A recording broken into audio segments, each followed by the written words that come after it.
এবার বৃন্দাবনে এসে রাধা রানী এবং কৃষ্ণচন্দ্রের গোপীদের আমরা রাসলীলা আস্বাদন করব। এই যে আজকে যে রাসলীলাটা হচ্ছে, এই রাসলীলা কি, রাসলীলা পেলাম কোথায়, এই তত্ত্বটা একটু আস্বাদন করব আস্তে। এই রাসলীলা বাবা গোপনে রেখেছিল, বাবা ভোলানাথ গোপনে রেখেছিল, এই রাজতত্ত্ব কেউ জানতো না। কিন্তু নারদমণি মনে মনে চিন্তা করলো যে এই রাজতত্ত্ব যদি জগতে প্রচার না করি তাহলে আমরা ভক্তরা জানবো কি করে যে রাস কি, তাই না, তত্ত্ব কি, এ কথা আমরা জানবো কি করে। তাই মনে মনে চিন্তা করলো যে বাবা ভোলানাথ তিনি দিনের পর দিন রাতের পর রাত কার ধ্যানে যেন মগ্ন হয়ে আছে। বলে না সবাই পুজে ভোলার চরণ, ভোলা পুজে কার চরণ। আমরা সবাই বাবা ভোলানাথকে পুজো করি, বাবা ভোলানাথের কাছে আশীর্বাদ চাই, বর চাই, কিন্তু বাবা ভোলানাথ দিনের পর দিন রাতের পর রাত কার ধ্যানে মগ্ন হয়ে থাকেন, কার ধ্যান করে, কার নাম করে, সেই কথা আজকে আস্বাদন করব। বাবা ভোলানাথের এই তত্ত্বটা বের করবার জন্য নারদমণি চিন্তা করলো না, এই কথা বের হবে কার কাছ থেকে, মা পার্বতীর কাছ থেকে। কারণ একমাত্র এক সংসারে এক নারী পারে পুরুষের বাবা পেট থেকে কথা বের করবার। হ্যাঁ, তাই আজ নারদমণির কাজ হচ্ছে মা এটা ঝগড়া লাগানো। কি আপনারা কি ঝগড়া লাগান না? আপনারা তো ভালো। নারদমণির কাজ হচ্ছে বাবা ঝগড়া লাগানো। এবার আজকে নারদমণি মা পার্বতীর কাছে গেছে, একটু মন দিয়ে আসো। মা পার্বতীর কাছে গিয়ে বলছে, মামি ও মামি। নারদ বলো কি বলছো? বলছি মামি বাড়ির সবাই ভালো আছে? পার্বতী বলছে হ্যাঁ সবাই ভালো আছে। বলে মামি আসলে মামা কি তোমাকে ভালোবাসে? মা পার্বতী বলছে হ্যাঁ তোমার মামা আমাকে খুব ভালোবাসে। আচ্ছা মামি মামা কি তোমাকে সব কথা বলে? পার্বতী বলছে হ্যাঁ তোমার মামা আমাকে সব কথা বলে। আচ্ছা মামি তাহলে মামা কি এ কথা বলেছে যে দিনের পর দিন রাতের পর রাত মামা কার ধ্যানে মগ্ন হয়ে থাকে? মা পার্বতী বলছে না, এ কথাটা তো আমার স্বামী কখনোই বলে নাই। ও মামি আরেকটা কথা কি জানো, ওই মামা যে মরার মাথাগুলো ওপরে বসে ধ্যান করে, ওই মরা মাথাগুলো কার, এই কথাটা কি মামা কখনো বলেছে? পার্বতী বলছে না নারদ, এই মরা মাথাগুলো কার ধ্যানে মগ্ন হয়ে থাকে এই কথাটাগুলো তো আগে কখনো বলে নাই। মামি বলবে কি করে, লজ্জা আছে। লজ্জা? কি লজ্জা? আমার মনে হয় কি মামি, যে মরার মাথাগুলো নিয়ে মামা বসে ধ্যান করে, বাবা ভোলানাথ যে মরার মাথাগুলো বসে ধ্যান করে, আমার মনে হয় কি মামার ওইগুলো প্রেমিকা ছিল। ওই মরা মাথাগুলো মনে হয় মামার প্রেমিকা ছিল। প্রেমিকাগুলো মরে গেছে আর ওই প্রেমিকার মাথাগুলো নিয়ে বসে ধ্যান করছে। ও বাবা, একটা স্বামী একটা স্ত্রীর কাছে যদি স্বামীর প্রেমিকার কথা বলা হয় তাহলে স্বামীদের কেমন লাগবে বলুন? হ্যাঁ, আজ মা পার্বতী রেগে বসে আছে, বলে আসুক আজকে বাড়িতে, আজ কৈলাসে আসুক, আজ দেখিয়ে দেবো ওর একদিন কি আমার একদিন। এবার যেই না বাবা নারদমণি ঝগড়া লাগিয়ে চলে গেল, এইদিকে এবার বাবা ভোলানাথ এসে উপস্থিত হলো। এমন সময় ভোলানাথ পার্বতীকে ডাকছে, পার্বতী। বাবা পার্বতী রেগে গিয়ে বলছে কি হয়েছে? দেখবেন বাবা স্ত্রীরা রেগে আছে না ভালোবাসার কথা বলবে, হ্যাঁ এটা জানাবার জন্য স্ত্রীদের মুখের ভাষাটাই যথেষ্ট। কি বাবা মায়েরা রাগ করে থাকলে আপনারা বুঝতে পারেন না? বোঝা যায় তো, মায়েদের মুখ দেখে তো বোঝা যায় যে ভালোবাসার কথা বলতে এলো না টাকা পয়সা চাইতে এলো না বাপের বাড়ি যাওয়ার জন্য বাহানা করতে এলো, এটা মুখ দেখে বোঝা যায়। তাই বাবা ভোলানাথ মা পার্বতীর মুখটা দেখেই বুঝেছে যে কিছু একটা হয়েছে। তা পার্বতী বলি বাড়িতে কেউ কি এসেছিল? বাবা ভোলানাথ কিন্তু বুঝতে পেরে গেছে।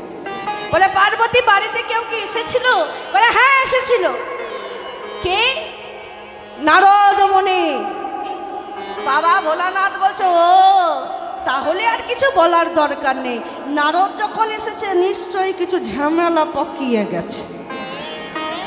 ওই বেটার কাজ হচ্ছে ঘরে ঘরে ঝগড়া লাগানো, কিন্তু কখনো ভাবি নাই যে এই ঝগড়াটা আমার ঘরে এসেও লাগাবে। তা কি বলে গেছে শুনি, কি বলে গেল শুনি।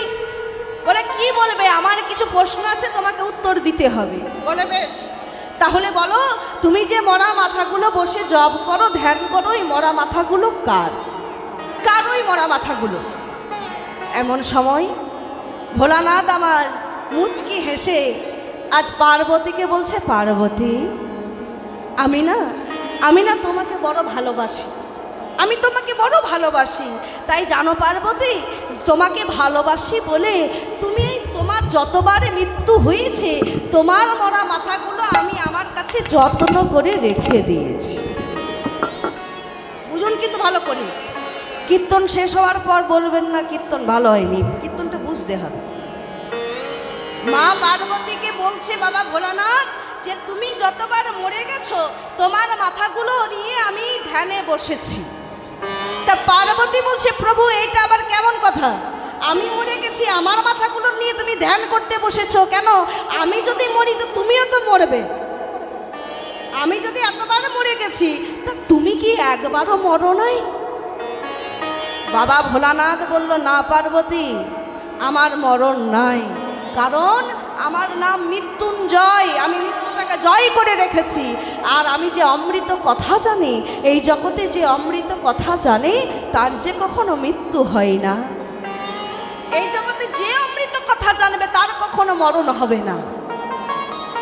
পার্বতী বলছে, স্বামী তাহলে যে অমৃত কথা তুমি জানো সেই অমৃত কথা তুমি আমাকে বলো, তাহলে আমিও বেঁচে থাকবো, তুমিও বেঁচে থাকবে, আমরা দুজন মিলে ওই অমর হয়ে যাব। ভোলানাথ বলল, বেশ, ওই অমৃত কথা বলার জন্য, অমৃত কথা শোনার জন্য কিছু নিয়ম আছে। ওই অমৃত কথা শুনতে গেলে ঘুমানো চলবে না, এক মন দিয়ে আস্বাদন করতে হবে সেই অমৃত কথা। আর সেই অমৃত কথা শোনার মতো তোমার সেই এখনো সময় আসে নাই। তোমার যখন সময় আসবে, যখন জানবো তোমার অমৃত কথা শোনার মতন হয়েছে, তখন তোমাকে বলবো, এখন না। এই বলে বাবা একদিন যায়, দুদিন যায়, 3 দিন যায়, বলেই না। এমন সময় মা পার্বতী জোর করে, যখন নন্দী ভিঙ্গি কেউ ছিল না, জোর করে বলছে, বলো আজকে তোমাকে সেই অমৃত কথা বলতেই হবে। যেই না বলেছে বলতে হবে, অমনি বাবা ভোলানাথ পার্বতীকে নিয়ে গেল নির্জন স্থানে। আর নির্জন স্থানে গিয়ে এবার সেই স্থানে গিয়ে ডমরু বাজিয়ে দিল। যেই না ডমরু বাজালো, ডমরুর আওয়াজে বনের মধ্যে পশু পাখি কীট পতঙ্গ যা ছিল সব দূরে চলে গেল। কিন্তু আপনারা জানেন বাবা যে এক সুখ পাখি কিন্তু ছিল, তাই না? সুখ পাখি শোভন করেছিল সেই রাজতত্ত্ব। কিন্তু যখন বাবা ভোলানাথ ডমরু বাজাচ্ছে, ডমরুর আওয়াজে সমস্ত কীট পতঙ্গ সবার চলে যাচ্ছে, তাহলে সুখ পাখি তো বাবা উড়ে চলে যাওয়ার কথা, তাই না? সুখ পাখি ছিল না গো, ভালো করে ভাগবত ঘেটে দেখবেন, সুখ পাখিতে ডিম পেড়েছিল। এর ডিমটা যখন ফোটার সময় হয়েছিল, বাবা ভোলানাথ যখন ডমরু বাজালো, সুখ পাখি উড়ে চলে গেল। আর ডমরুর বাজানো আওয়াজটা যে শেষ মুহূর্ত, এমন সময় সেই আওয়াজে ডিমটা ফুটে সুখ পাখির উদয় হলো। এবার বাজানো আওয়াজও শেষ, আর সুখ পাখির ডিমটা ফেটে গেল। আর যেই না সেই সুখ পাখি বাবা ভোলানাথ পার্বতীকে বলছে, শোনো আমি একের পর এক কথা বলবো, আর তুমি হুম দিয়ে যাবে, কারণ যদি না দাও তাহলে আমি বুঝবো কেমন করে তুমি জেগে আছো না ঘুমিয়ে পড়েছো। দেবে। তাই বাবা ভোলানাথ একের পর এক সেই তত্ত্ব কথা বলছি, আর মা পার্বতী একটা করে শ্রবণ করে বলছে যেই না করতে করতে কথা শুনছে, এরপরে বাবা কথা শুনতে শুনতে মা পার্বতী ঘুমিয়ে পড়েছে। যেই না মা পার্বতী ঘুমিয়ে পড়ল, সুখ পাখি চিন্তা করলো, এই তো মা পার্বতী ঘুমিয়ে পড়েছে, এই কথাটা যদি বাবা ভোলানাথ জানতে পারে তাহলে আমার আর সেই তত্ত্ব কথা শোনা হবে না, সেই অমৃত কথা শোনা হবে না। তাই পার্বতীর কণ্ঠে কণ্ঠ মিলিয়ে সুখ পাখি দিতে লাগলো, যেই না দিচ্ছে সুখ পাখি, যেই না বাবা ভোলানাথের তত্ত্ব কথা বলার শেষ মুহূর্ত, এমন সময় বাবা ভোলানাথের ধ্যান ভেঙে গেল। আর যেই ধ্যান ভেঙে গেল, দেখছে পার্বতী ঘুমিয়ে পড়েছে। পার্বতী ছি ছি ছি পার্বতী, আমি তোমাকে বারে বারে বলেছিলাম যে তত্ত্ব শুনতে গেলে জেগে থেকে শুনতে হবে, আর তোমার এখনো সেই সত্য কথার সময় হয় নাই, কিন্তু তুমি আমার কথা রাখোনি। আমি তোমাকে বলেছিলাম যে তুমি তত্ত্ব কথা শুনতে শুনতে হু দেবে, তুমি যদি ঘুমিয়ে পড়ো বুঝবে। দাঁড়াও পার্বতী, তুমি যদি ঘুমিয়ে থাকো তাহলে এতক্ষণ ধরে কে হু দিচ্ছিল? তুমি যদি ঘুমিয়ে পড়ো তাহলে এতক্ষণ ধরে কোথা থেকে আসছে হু ধ্বনি?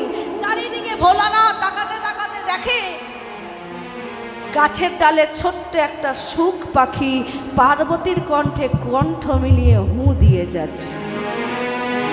যেই না বাবা ভোলানাথ শুক পাখিকে দেখলো, মনে মনে ভাবলো না, একে তো বাঁচিয়ে রাখা চলবে না, জগতের মানুষ তো এই তত্ত্ব কথা আস্বাদন করে নেবে, সবাই জেনে যাবে। ত্রিশূল, যাও এই মুহূর্তে ওই শুক পাখিকে বধ করে আসো। আগে আগে এই শুক পাখি তখন তার দেহ খোলসটাকে ছেড়ে ওই শুক পাখির আত্মা দৌড়াতে ছুটতে ছুটতে চলে যাচ্ছে বাবা, আর পেছনে পেছনে চলে যাচ্ছে বাবা ভোলানাথের ত্রিশূল। এইদিকে ব্যাসদেবের স্ত্রী যেই না সরোবরে স্নান করে চুল ঝাড়ছে। দেখবেন মা, আমরা যখন এইভাবে চুল ঝাড়ি, এরকম চুল আছে না, হ্যাঁ, ভিজা চুল, যেই না বাবা চুল এইভাবে ঝাড়ছে, মুখটা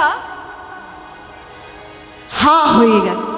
যেই না মুখ হা হয়ে গেছে, এমন সময় ওই শুক পাখির আত্মা চিন্তা করলো, এই তো একটা নির্জন স্থান, ওই নির্জন স্থানে গিয়ে আমাকে আশ্রয় নিতে হবে।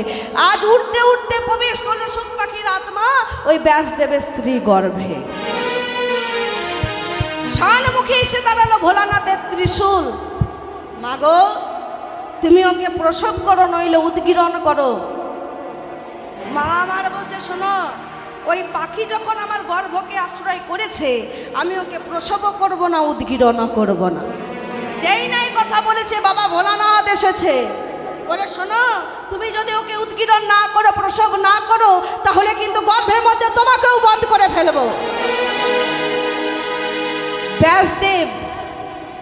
ব্যাসদেব এসে বলে, প্রভু আপনিই তো বলেছেন যে রাজতত্ত্ব জানে, যে তত্ত্ব কথা জানে তের অমর হয়ে যায়, যে অমৃত কথা জানে তার কখনো মরণ হয় না।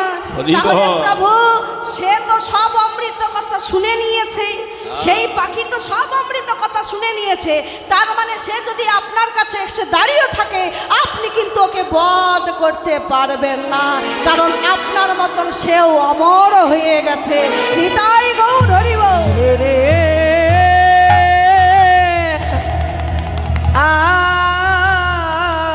আপনার মতো সেই অমৃত কথা সব শুনেছে, মানে তাকে আর মারা যাবে না, সেই অমরত্ব লাভ করেছে। বাবা ভোলানাথ চিন্তা করলো, ঠিক কথা, আমি আর ওকে বধ করতে পারবো না, কারণ ও অমৃত কথা শুনেছে, যে অমৃত কথা শোনে তার কখনো মরণ হয় না।